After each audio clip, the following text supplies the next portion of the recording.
Hello everyone, అందరూ బాగున్నారా? నేనైతే ఈరోజు restaurant style paneer butter masala curry చేస్తున్నాను. ఎలా చేయాలో ప్రాసెస్ చూడండి.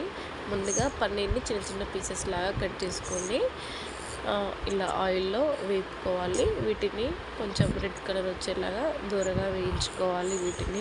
ఇవి వేగినాక వీటిని వేరే బౌల్లో తీసి పక్కన పెట్టేసుకోవాలి. నేనైతే వీడియోస్ని ఈ మధ్య స్టార్ట్ చేశాను. ప్లీజ్ నా ఛానల్ని అయితే సపోర్ట్ చేస్తారని కోరుకుంటున్నాను. దయచేసి నా ఛానల్కి లైక్, షేర్ అండ్ సబ్స్క్రైబ్ చేయండి. అండ్ నెక్స్ట్ అదే ప్యాన్లో కొద్దిగా ఆయిల్ పోసి అందులో ఆనియన్, జీడిపప్పు ఇంకా టమాటోస్ కూడా యాడ్ చేసుకోవాలి.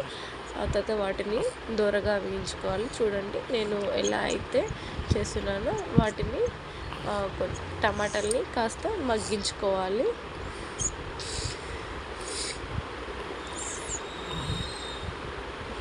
చూడండి టమాటోస్ ఈ విధంగా మగ్గుతున్నాయి. ఈ విధంగా మగ్గాలి. సో తర్వాత వీటిని కొద్దిగా చల్లారించుకొని ఆ తర్వాత వీటిని మిక్స్ చేసుకోవాలి. నెక్స్ట్ అదే ప్యాన్లో కొద్దిగా ఆయిల్ పోసి కొంచెం పోపు దినుసులు ఇంకా ఆనియన్స్ వేసుకోవాలి. ఆనియన్స్ సన్నగా తరిగించుకొని వేసుకోవాలి. ఆనియన్స్ని బాగా ఫ్రై చేసుకోవాలి. ఆనియన్ బాగా ఫ్రై అయిపోయినాక అందులో ఫ్రెష్ అల్లం వెల్లుల్లి పేస్ట్ వేసుకొని పచ్చివాసన పోయేదాకా ఫ్రై చేసుకోవాలి. ఆ తర్వాత అందులోనే కొద్దిగా పసుపు, మీ రుచికి తగిన కారం, మీకు సరిపడినంత ఉప్పు, గరం మసాలా, జీలకర్ర పొడి వేసుకొని ఆయిల్లో కలిసేటట్టు బాగా కలుపుకోవాలి. నెక్స్ట్ ఇందులోనే మనం ఇందాక మిక్సీ చేసుకున్న టమాటో జ్యూస్ని కూడా యాడ్ చేసుకోవాలి. అందులోని మళ్ళీ కొన్ని వాటర్ పోసుకొని యాడ్ చేసుకోవాలి. చూడండి యాడ్ చేసుకొని ఈ విధంగా కలుపుకోవాలి. ఇది కాస్త మగ్గించుకోవాలి. కొంచెం మగ్గుతుండగా అప్పుడు కొద్దిగా కర్డ్ వేసుకోవాలి. కర్డ్ వేసుకొని కొద్దిగా అలానే కలుపుతూ ఉంచుకోవాలి.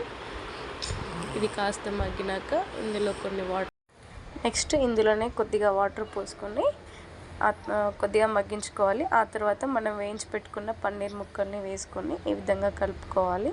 ఆ తర్వాత ఫైనల్గా ఇందులో ధనియాల పొడి వేసుకొని